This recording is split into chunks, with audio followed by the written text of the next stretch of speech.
Welcome to Solutions with Courtney Anderson. I'm Courtney Anderson, and this is episode 241. 241 shows of this program, of this audio podcast talk show. Wow. And we're just getting started. It's such an exciting time.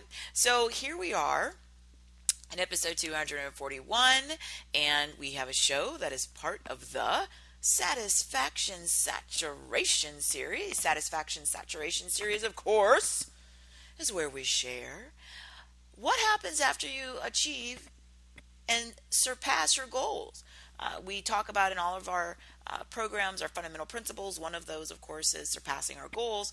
Yet, as we've continued to grow our programs, shows, and resources, I fully understand that we have to talk about what happens after that, right? That's just part of the story.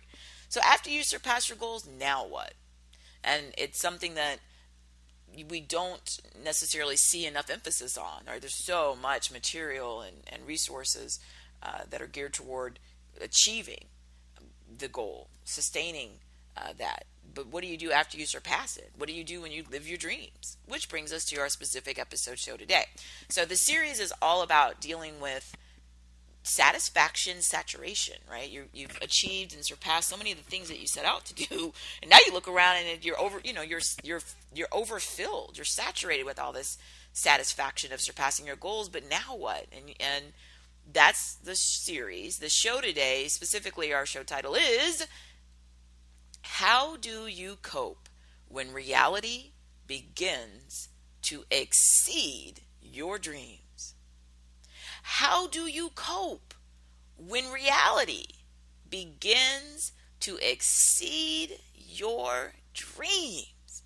And I love this show topic. I personally have had instances, and I wake up and I'll look around, and maybe I'll be at a work location, so I'm at a really great hotel or some wonderful place in the world that's amazing and historical, and I'll look around and I'll think, this is my life, right? Like, wow, I'm here, and even when I'm not working, when I'm at home, I wake up and I've invested in the finest comfort for my sleeping, so I got my bed and my mattress and my pillows and my comforter and all of it, right? Like, I intentionally worked and strove to achieve the ability to have the things that make me sleep really well and that are really comfortable and suit my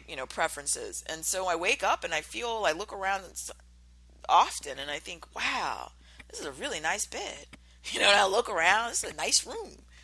And it's that same type of situation. And so, how do you handle things? How do you cope? What do you do when you start to experience your reality that's more than you even planned, right? Like, we have all the strategizing we talk about in the other series where we're coming up with a path for how to meet your goals. Well, first, how to set your goals, how to meet your goals, how to evaluate what you've done, how to continually modify and enhance what you're working on, have assessments. We spend so much time on that when you do start to experience those instances where you look around or you just listen, right? And maybe you're listening to wonderful music, maybe you're at a wonderful performance or concert, and you just think, wow, I'm here, this is amazing. So it could be any sensory. It doesn't have to be looking. It could be hearing. It could be touching, tasting, smelling. Just that the reality is more than you ever even dreamed. And so we have that cliche, right? Live in the dream. And people often will say it sarcastically. I know that I talk to people sometimes, just when you're out around in life, and you'll say to somebody, hey, how are you doing today? And I'm living the dream, right? And they're not really living the dream. They say it's, sarcasm. They don't really mean that. And maybe they're angry that I asked, right? I guess sometimes people might feel like, well, what are you doing asking me, right? I'm at my, I'm out at the store, or maybe I work here, and maybe it's not my dream. Who knows? But the idea of coping when your reality is, more awesome than you expected is not something necessarily that we spend a lot of time talking about. And by we, I just mean humans. We just don't do that. We spend a lot of time talking about the challenges that we face. We talk about the solutions, right? That's what this show is about. But we don't necessarily spend a lot of time talking about, okay, what do you do when you get to the point where your reality really is, it's more than what you had even hoped.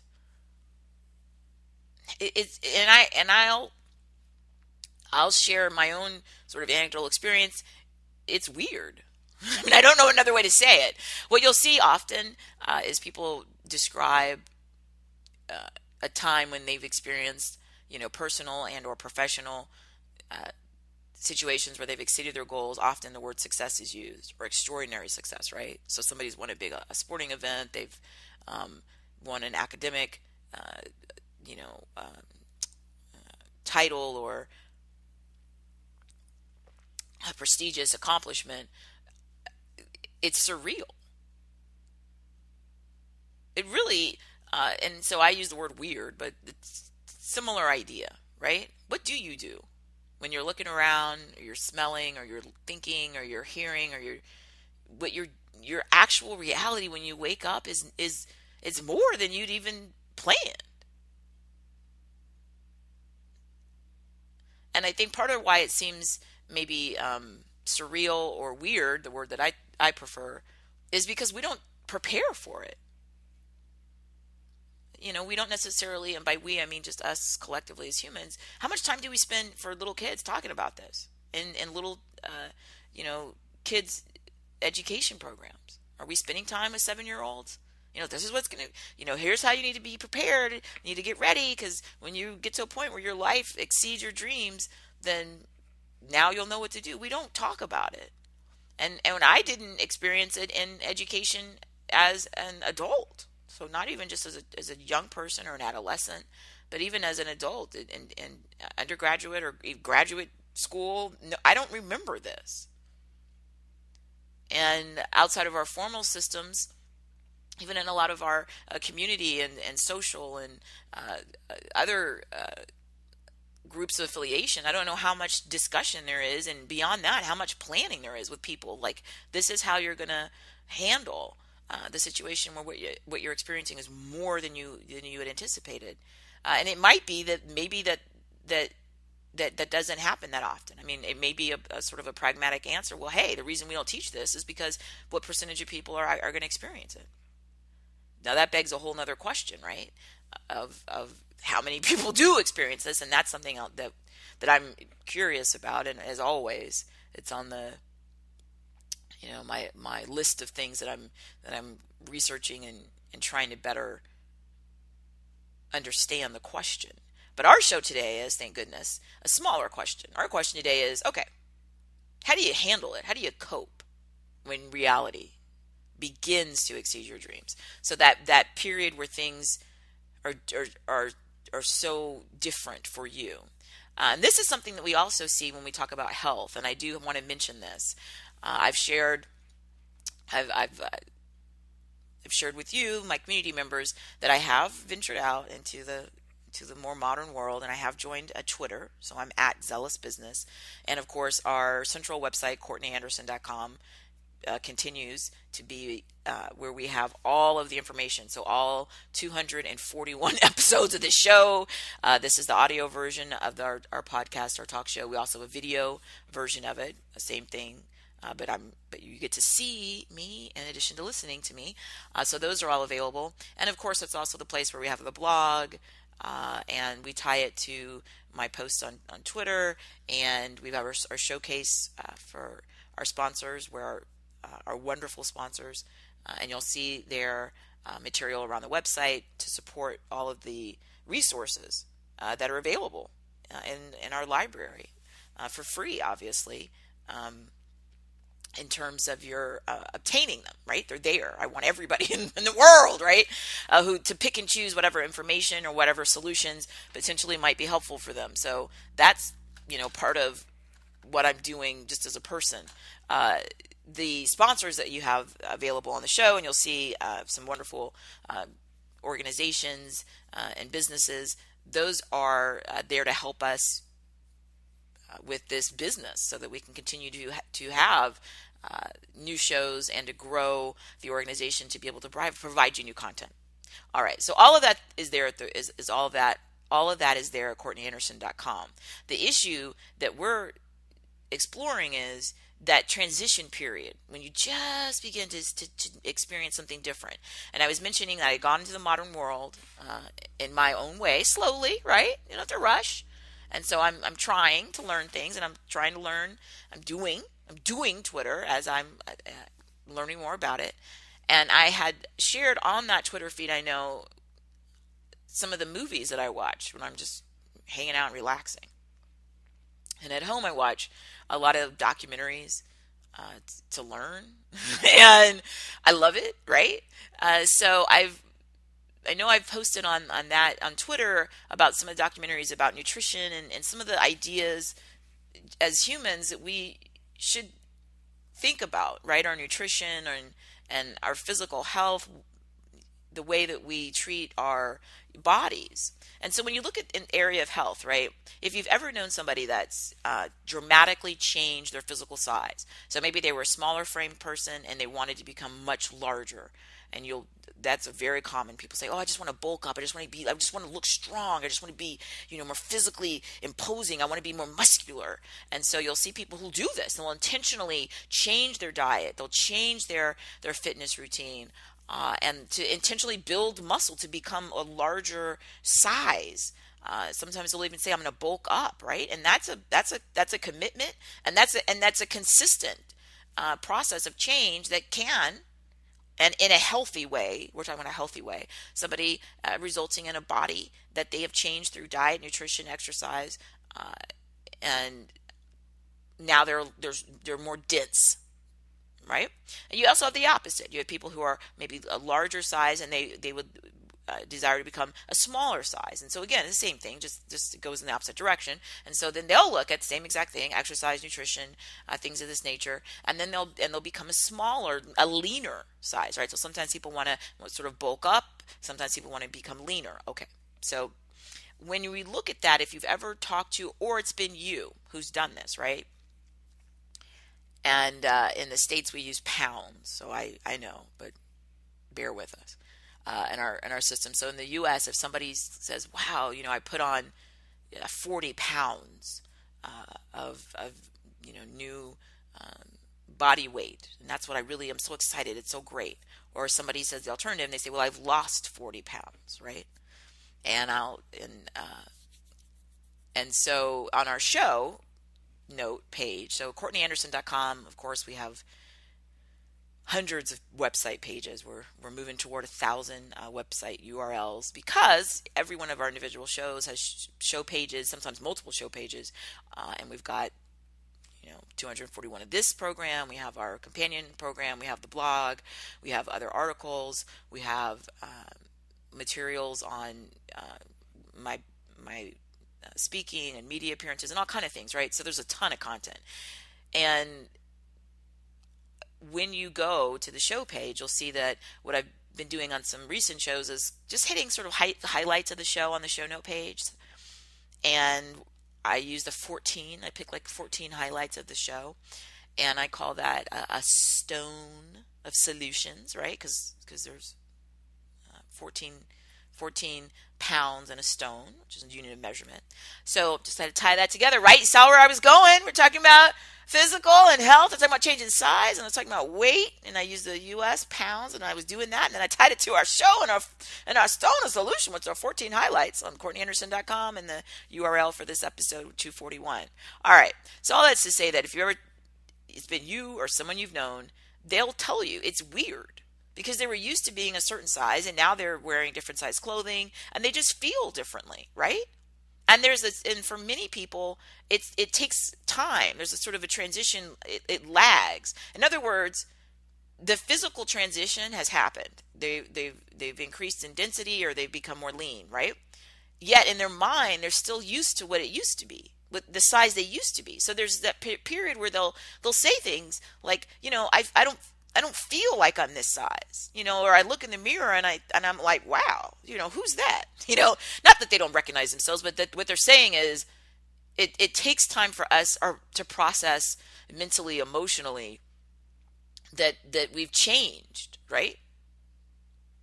And that same challenge, how do you cope with that? And when you actually read, and there's amazing science, and I'm going to be sharing more knowledge in the area of health and fitness, because we're going to be adding a series on that.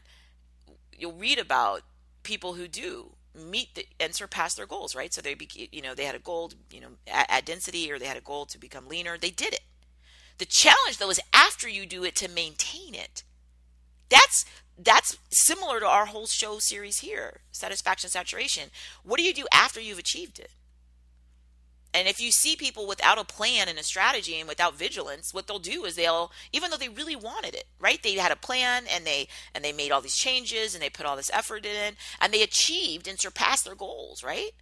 They reached whatever goal they wanted, maybe even a little bit more, or less, depending on what the specifics are, right? So they're like, yeah, I met it. I met my goal. Look at me. And this is awesome. This is exactly, the density I was looking for. I'm so pleased. Like, this is exactly my dream, physical body, and my medical, reports are showing that my health is so improved. I'm just feeling so great. This is wonderful. And yet, if they don't have a plan ahead of time before this, what we'll see, and what a lot of the research shows you, is that they don't maintain it.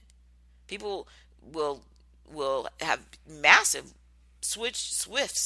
massive and swift, but not too swift because that's unhealthy, but they'll have changes, right? It could be even, and I'm again stick with the state numbers because U.S. States, they could have been 100 pounds, right? And yet they'll gain it back. So somebody who's becoming leaner will lose a lot of weight, 40 pounds, 100 pounds. And then if you don't have a plan ahead of time, how are you going to cope with success, right? When your life exceeds your dreams. When you look in the mirror, you're putting on your clothes, or you're doing your workout, and you're just looking at yourself, and you're thinking, wow, this is the healthiest. This is better than I even dreamed. I never dreamed I'd look like this, right?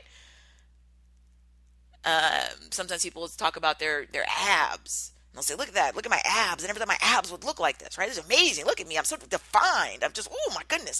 This is it. If you didn't have a plan going into it, you'll see people and they will have achieved that, and then they will revert back to the other patterns and practices. And often, even if they don't change their body, so let's say they maintain what they've done with their physical body, often mentally, that's what I was saying earlier. There's a lot of actually really interesting things to read and watch. I mentioned my documentaries. I enjoy a lot of nonfiction. I enjoy fiction too, but I like a lot of nonfiction things for my enjoyment. I like to learn things, but you'll see the struggle that somebody has. Now, from the outside, we might look and think, what's the struggle? Come on, your body is physically amazing, right? You look great, you feel great. You're talking about often people have health benefits, right? And you're thinking, if you're not that person, you look on the outside and you think, what's the problem? Like you look amazing, right? Literally, people often in sort of prime physical condition, just walking around at the store, just doing regular things. Other people sometimes compliment them. Just, wow, you look great, right? Because they're toned, right? We're talking about a healthy person. And we're all humans. We see another human with a healthy body and toned muscular definition. We think, wow, look at that. Wow. What's the problem? The challenge, or the problem, we can use the word, is that if you haven't planned ahead of time for your reality exceeding your dreams, it's very disorienting. It's surreal. It's weird. And if you hadn't planned ahead for people even to say, hey, wow, you look great. And you weren't used to that before, right? Before you went through the physical transformation and defined your body this way, it can be disorienting, weird, strange, scary, odd. How do you handle it? What do you say? You don't want to ignore people. They might think you're rude. I guess you could say thank you, but you don't want to seem like you're arrogant, right? And it changes how you interact with other people. Because, if you've made the decisions for, health and exercise and nutrition, then that means it's going to impact you when you're spending time with other people who haven't made those same changes, right? Even if you don't say anything, even if you're just sort of hanging out, maybe they're eating something that's not something that you eat, but you're eating together. That's fine. That's no big deal. Maybe you're at a restaurant, they order something, you order something, but they may feel uncomfortable and say something to you. Oh, I'm sure you wouldn't eat this. Even though you haven't even said anything, right? You're the person who's gone through the physical transformation, and then the person who's gone through the physical transformation then starts to feel bad just by existing. And so I'm using this as an example because there are many, many people who have experienced this. And like I said, I read and watch and learn as much as I can. And so this is a global human issue. So we all have most likely known someone who's had this happen, or it's happened to us. Now, when we talk about success, when we talk about your dream life, when we talk about your business or income or financial independence, then we get smaller numbers necessarily, because we have less people, most likely, that have dealt with that type of dream life, right? But I'm giving an example that I'm hoping is more accessible, right? It's ubiquitous. People change their body. And we see that, again, it's been us or someone we've known. And in many parts of our cultures, we'll have somebody who was very physically fit when they were a younger person, adolescent, early adult. Maybe they were even involved in the sporting club, something like that. So they were really, really active. And then as they get older, they're not doing that. They stop doing it, right? So they used to be very physically fit, and now they're not. So this is something I think we can have more accessibility to for anybody. It's the same idea, though. When you talk about business success, financial success, it's the same idea, right? And the challenge is, how do you handle it when your reality is, wow, whether it's your physical body, your nutrition, your health, where you live, where you work, your family, your pets, whatever, your art. I mean, it doesn't matter what it is. What we're asking is, how do you handle it, though, when this reality is more than you even dreamed possible? Because it's something we don't talk about, we don't teach. So a couple of things on the CourtneyAnderson.com, on the show site for episode 241, right? You'll see that this show topic idea came from an article I read. And so I put the link there. And it was a New York Times article, and it was an interview. It's a series they have where they'll interview people who have all different types of life experience, and just sort of have a conversation. So the interviewer, the author of this article, was interviewing the performer Elton John and Darren Walker, who is a very successful former corporate lawyer and is now in a leadership position for a huge organization, a nonprofit organization. Okay, so there are different nationalities in terms of where they were born.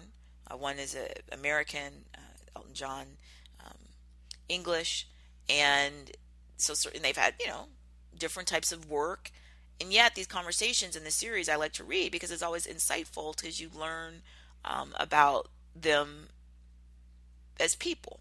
And maybe they have something in common, maybe not, but it's an interesting series. So in this series, the interviewer was asking these two gentlemen, Elton John and Darren Walker, who have been incredibly successful in very different fields in terms of their professional activities, but also certainly in being of service and volunteer work. And so the question in that article, and I put the link on the CourtneyAnderson.com show page for this show site, episode 241, the question in the article was, the author of the article asked the interviewer, said, how did you cope when reality began to exceed your dreams? Now, for this show, I asked the question, how do you cope? Because we're looking at that point. But I think that it's insightful and helpful, like anything in life, right? If again, back to the physical situation, because that's again more accessible for some people. If somebody said, "Hey, I'm not in my ideal physical condition," and they said, "I don't know where to start," an easy suggestion that most of us would make would be, why don't you talk to somebody who is, right? Why don't you talk to somebody who is in really good physical health and ask them, where do you go to a certain gym, or do you do a certain exercise? Do you bicycle? Do you walk? Do you run? Do you swim? Do you you know is there a certain type of nutrition that you adhere to? Just ask people. That's an easy thing, right? Like, why not ask somebody who's done that? And that's why, again, I mentioned this article. It's where I got the show topic, language, right? Not exactly the same, but very similar. What do you do when this reality really is way more than you anticipated? Like, you set out to do one thing, and again, I linked to it, so I'm sure if you haven't read that interview that I'm referring to, the New York Times piece, it's interesting. And Darren Walker, who was one of the two gentlemen interviewed, he'd gone to the same university that I'd attended for undergrad and law school, the University of Texas at Austin. So that was interesting, right? Now I don't have to. I'm not in the same. We're not the same gender. We're not exactly. We're not exactly the same age. But it's interesting to read about other people who do things and learn from them, right? And do things I'm interested in. Now, I may not be interested or capable. Let's be very honest. I'm not going to be capable of becoming, a leader of one of the top of philanthropic organizations in the world, or become, oh my goodness, an artist of the caliber of Elton John as a musician and entertainer. Yet, in my own small world, I'm pursuing, right, and my own dreams and goals. And in my own weird small world, and weird in a positive way, but uniquely my experience. I said at the outset of the show, I've woken up on multiple days and felt and perceived and believed that this really does exceed my dreams.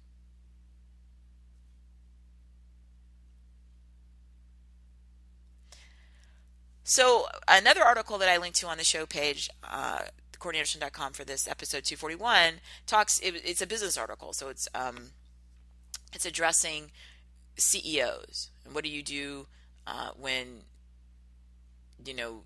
you're successful, right? It's how to cope with success. And this is an article by John Vecchi, who's co-founder of a games maker company, and he sold his firm for under $1 billion. Okay, so U.S. currency. All right. So by many measurements, that's pretty successful, all right? Right? You co-found an organization and you sell it for under $1 billion. Hey, that sounds like a success. So the link is on the show page to the article, and he has a couple of things here I want to read to you. So again, our question is, how do you cope? And I already given you the resource where I found the question, and you can certainly go read what Sir Elton John and Darren Walker shared about their life experience of how they handle it. And here's this very successful business founder. And so he says, John Vecchi, he says, it's not success that CEOs need to be concerned about, but how they will deal with that success once it comes their way. Well, hence, that's our show, right? How do you cope when reality begins to exceed your dreams? And just to clarify, I showed you where I found the thought process leading to this show topic title, but this article, this supporting article I'm reading to you now, I found after the show topic had been determined. So this idea that you need to prepare for success is real. And it's not just my own anecdotal experience and random opinion. There are other people who I would argue in many fields, and almost in any field, whether it's arts, your, again, physical fitness and health, nutrition, you need to think ahead and have a plan and understand that there's going to be a whole new set of problems and challenges and fears and weird things that are going to happen when you, quote, exceed your goals and your life. You really are literally living the dream. And I keep saying when I wake up or when I start, because that's when I've sort of reset. I've slept. I've got my healthy amount of my good sleep, and now I start my new experience. Whether it's daytime or nighttime, depending on the work schedule. But now I'm up and I'm ready for a whole new period of consciousness. And if the feeling I have in the life I'm experiencing exceeds the dreams and goals I'd set for myself in any arena, it is something that you need to think about now. Because it's disorienting. And so still with the same article here, from the co-founder of the company that he sold for under $1 billion. Okay. He says, people cannot relate. He says, being a CEO can be lonely, and it's often impossible for friends and colleagues to understand your experience. Now, we've done many shows. We've done a show about exactly that situation with being the idea of it's lonely at the top. We've done shows on that. And please, if that's something that rings a bell with you, please access that show and reach out to me. Let me know what I can do to provide more resources, because it's something that, again, we don't spend a lot of time talking about, but because there's so much focus in our global species-wide drive for success in any of these areas, fitness, business, arts, family, whatever, that we don't spend time talking about what do you do after that. And we don't talk about how lonely it can be, and especially how lonely it can be if your reality really is exceeding your dreams and many other people's dreams. Because then it puts you in this very different situation where other people are going to think about you differently, often treat you differently, and it's going to bring a rush of emotions. How do you handle it? If you put a lot of time and energy into your physical fitness and you feel really proud about that, but then you feel actually a little self-conscious because other people mention it. Maybe people that you are, in your friends or family, coworkers, who saw your transition, and that might have taken, a year for you to get in this new physical transition where you've lost or gained the density that you desired, so that you're really, physically in the best condition. And even though you're proud that you made all these sacrifices and worked so hard, right? Your reality is exceeding your dreams. It makes you happy, but you'll often feel bad when other people will turn something that should be something that's a good thing, right? That you made a plan, you had a strategy, you executed, yay, and they make it a negative. Oh, well, I'm sure you're not gonna, need to worry about having extra dessert. I mean, look at you, wow. What? I mean, wow, really? And we did a show on sort of that idea where people can be very cruel.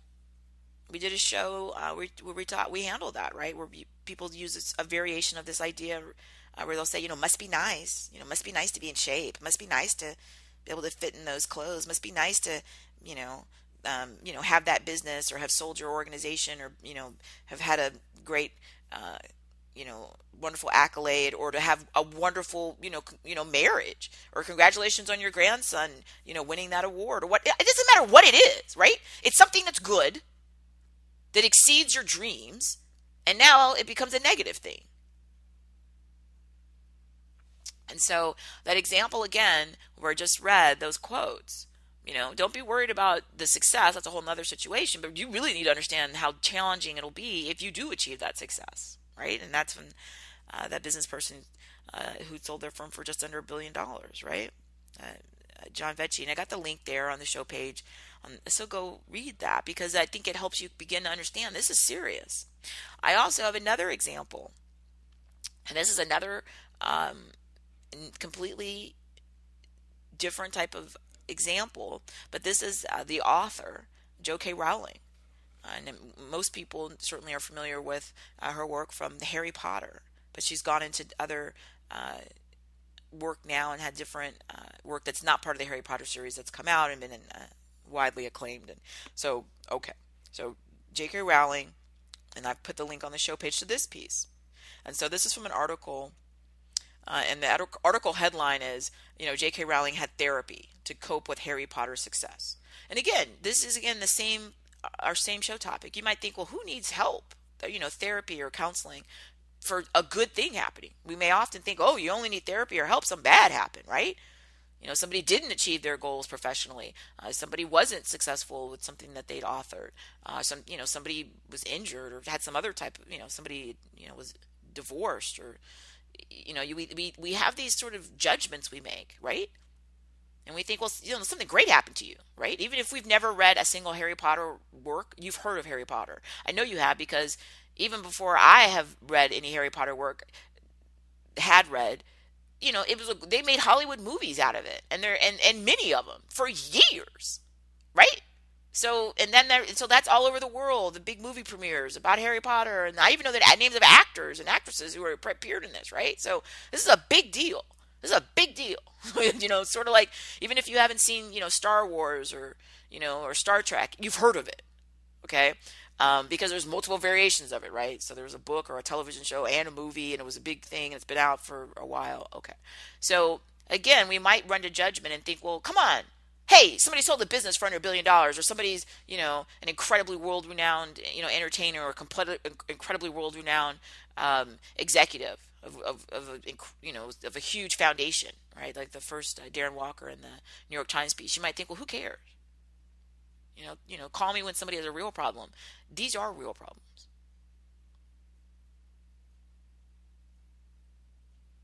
And I applaud the candor and the healthy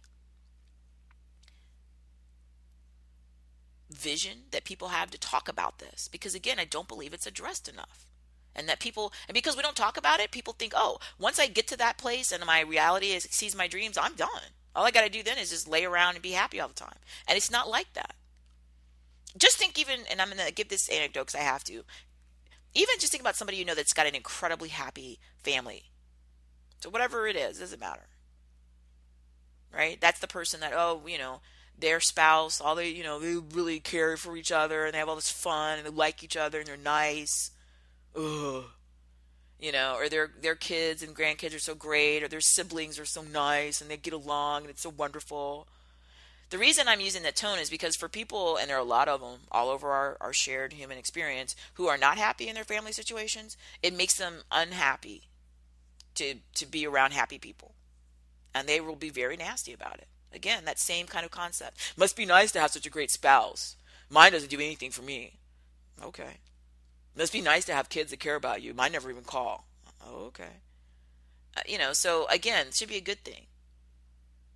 And it takes a lot of work on yourself as a person, and then to go invest in intimacy and communication to build and sustain and maintain, a family that exceeds your dreams. And a lot of people get so focused on, they're like, well, like, they just want to get married, and then they get to and they think the wedding was like a big deal. The wedding is nothing. The wedding is like the start. It's not. Maybe it's not even the start. Maybe it's just like sort of the prologue, right? The real work and building a life in a healthy, dynamic, family is after a wedding, right? The wedding is just like it's just like a sort of an extra sort of fun thing to do. But that's not sort of like it's almost like thinking, well, somebody was born, right? Like that was their first birthday. Well, yeah. And, and thinking like it's over. Well, no, they just started. Like today, like is their day of birth. That's the beginning. Like it hasn't even really started. Like they literally just like got kind of on track to life. We don't know where they're going, right? Like that, the literally the day of your birth is not the end of anything. It's the beginning. And so we have to think about the whole process. So how do you cope when reality exceeds your dreams? J.K. Rowling, again, I am so happy that we're seeing this, and we're seeing this in leading media outlets around the world. I have the link to the article here. It's from the Telegraph UK. That it's so important. And so here's some other quotes from this article. She's talking about handling Harry Potter's success, right? She says, I don't know. She said, I didn't know anyone to whom I could turn and say, what do you do? So it was incredibly disorienting. Again, she's talking about, hey, I was just working on stuff I was writing. I did that. At some point, it exceeded my dreams, right? And the book was known about. People were giving it attention. People started to give her attention as the author of it, and then it just went on beyond that, and then it became a worldwide, global phenomenon, right? And who do you call to talk to about that? How do you handle it?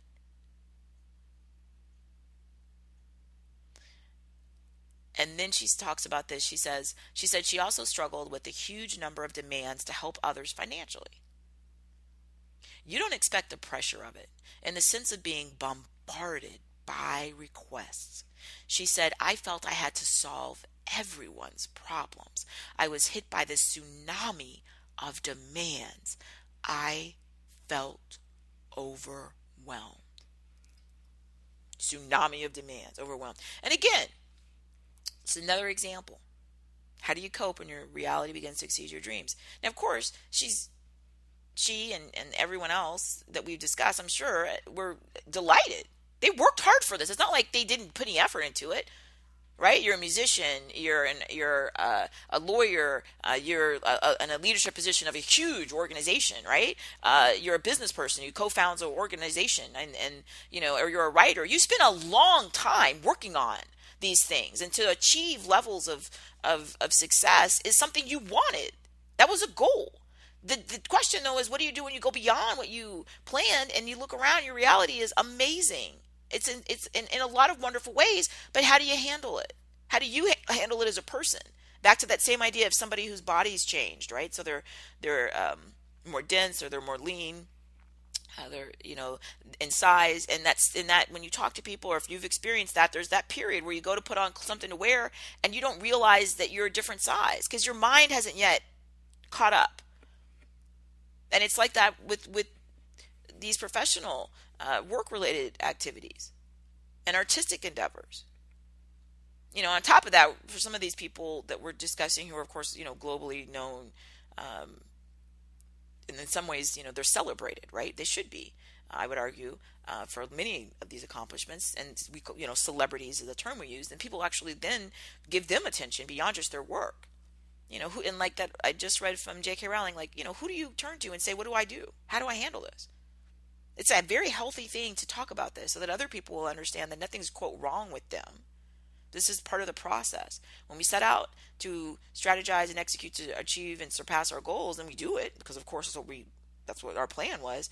We need to understand that there's going to be a whole nother area of challenges that's going to open up by doing that, and we need to be planning.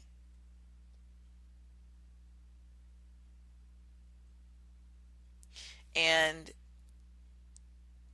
I would ask a couple of things.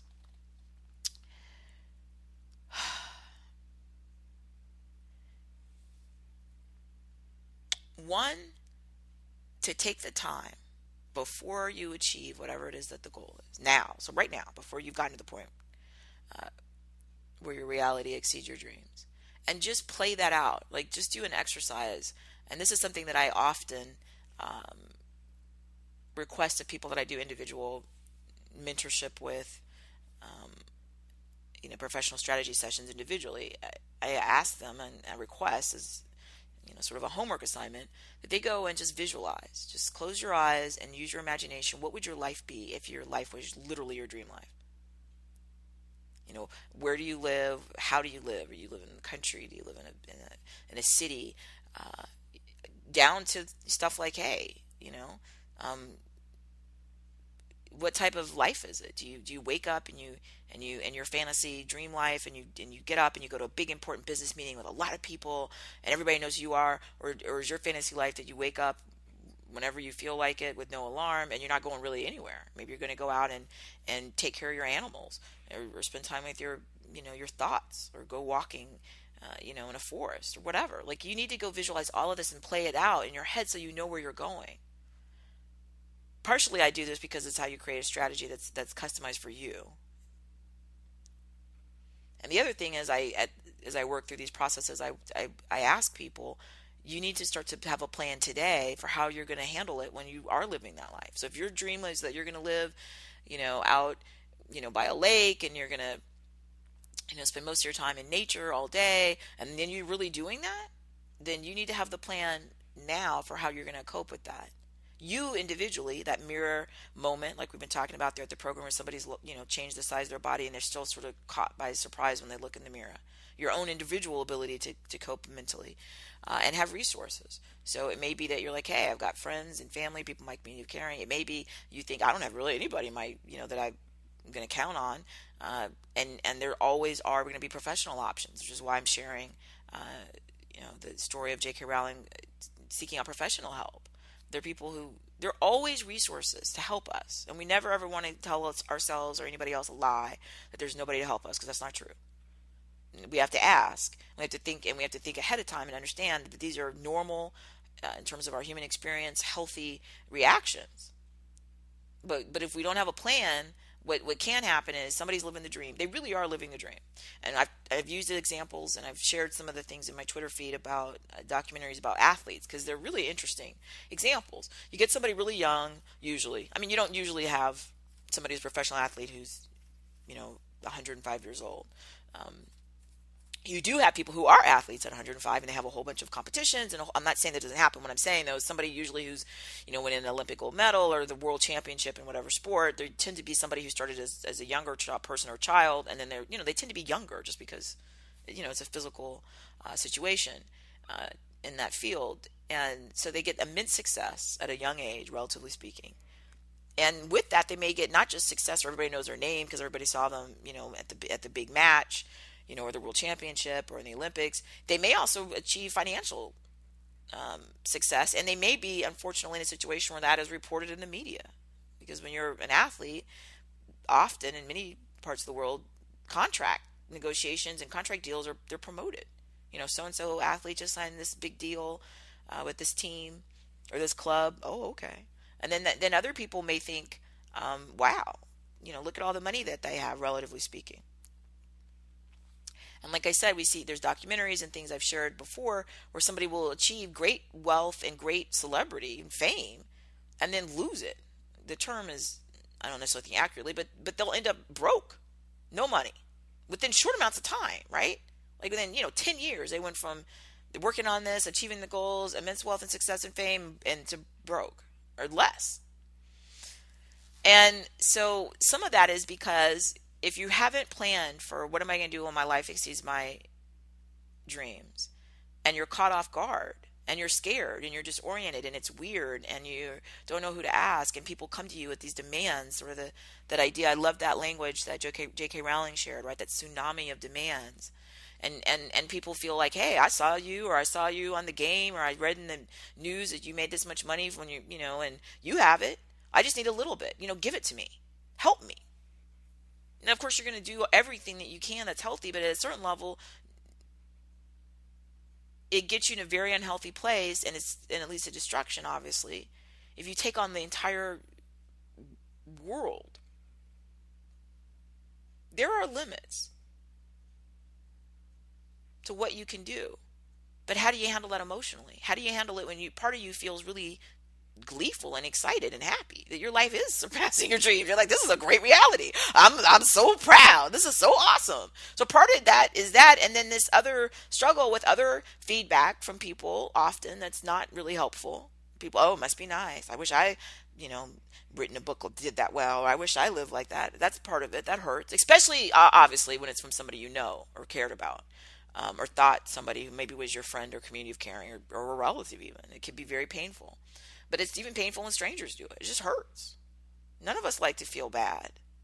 And it's very difficult when you feel bad, but you also, the thing that you feel bad about is also something that is that you did a good thing. So I also already have mentioned from the business example I talked about, again, the loneliness part of this. Because you are isolated, and you see that, and so these are different sources. But the deal is, even if it's just an example of the person that or it was you who physically got your body in prime condition, it's isolating. And what you'll tend to see is when people are into really into fitness, they all kind of sort of do stuff together. So they'll go to, go do that, if they're a bicyclist, they'll go bicycle with their bicycling friends because those people are into the same thing they are and have similar levels of stamina. And they have that shared interest.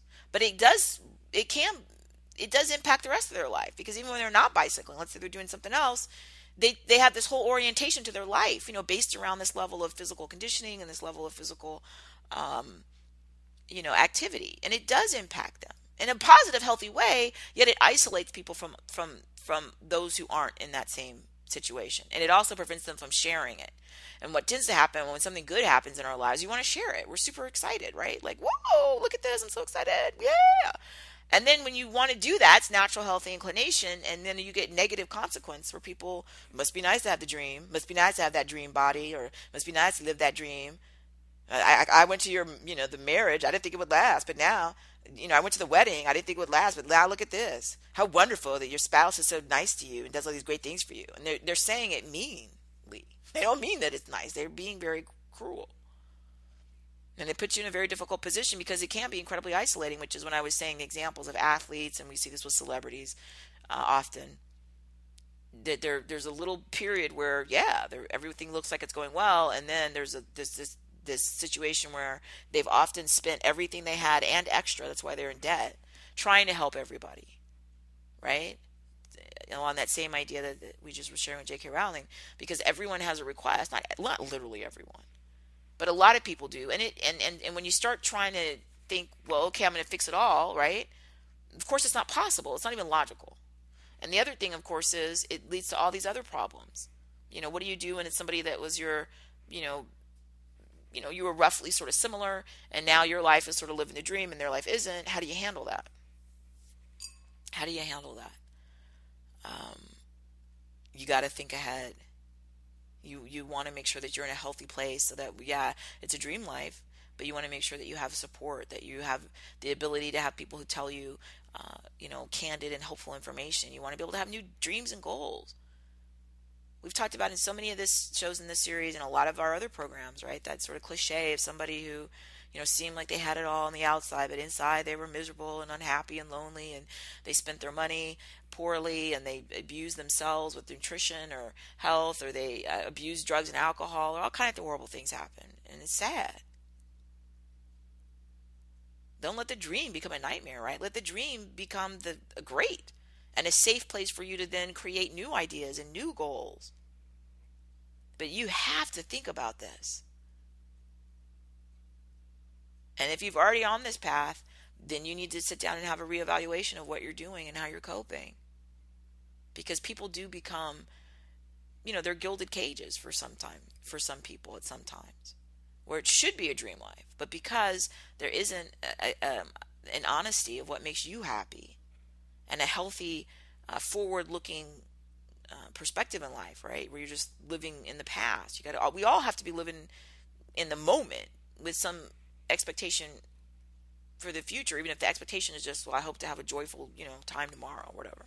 You can't just live in memories because it's not healthy, and it limits us. So this is a very important issue, and that's why we do the series where we talk about what happens after you surpass your goals. In this show today, how do you cope when your reality exceeds your dreams? Well, you need to have a plan and a strategy ahead of time, and I've shared more links on the show page for other articles and ideas to help stimulate that. I've shared some of my own anecdotal experience. One, just continue to be grateful and acknowledge it. Like, it's so weird, when I was a little kid, and we'd travel for something for a kid, a school trip or something, and I'd go to some hotel. As a kid, often kids kind of run in hotels and jump on beds. It's exciting, right? It's like a different place. When you're an adult, sometimes you lose that ability to be excited about it. It's cool that your life exceeds your dreams. That is really kind of cool. I don't care if it's just that, wow, this is a great pillow. I was sitting in a chair the other day, and I was saying to somebody, this chair is so comfortable. My butt feels great in this chair. It's a comfy chair. It's like a nice chair, right? I love that I'm able to sit in this chair. Okay. So I want you to, one, acknowledge it and feel it, and yes, this is awesome. Your reality is exceeding dreams. Oh, yes. That's part of it. And the other part of it is because you had a plan ahead of time. You understood what some of the potential things that are somewhat universal to humans that you experience, so that you're combating isolation and loneliness. You're being as candid as you can with people, that you're going to treat yourself well, and that you're not going to be ashamed that your reality exceeds your dreams. And yet you also need to be aware so that you treat other people in a way that they're comfortable. And you need to have a strategy for moving forward. How are you going to work on the things in your life that aren't exceeding your dreams? Or where you look and you think, hey, there's a lot of room for improvement. And that's one of the things I did list on the show page, this idea of continuous improvement. And that you want to use the idea of continuous improvement in your life and understand, hey, this is great that this exceeds my dreams, but there are other things I can do. It might be for others. It might be being of service. It might, but there's a long list. But you're going to cope with it, by enjoying it. Yay, it's a great chair. Oh my goodness, these clothes fit wonderfully. Oh my goodness, whatever it is. Enjoy it. Revel in it. And then we're going to also have that space where we understand it's transitional and temporary.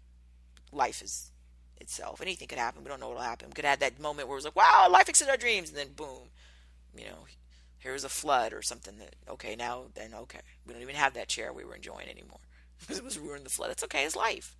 But you need to enjoy it when you have those opportunities, when you exceed your dreams. And you also need to understand how beautiful that is.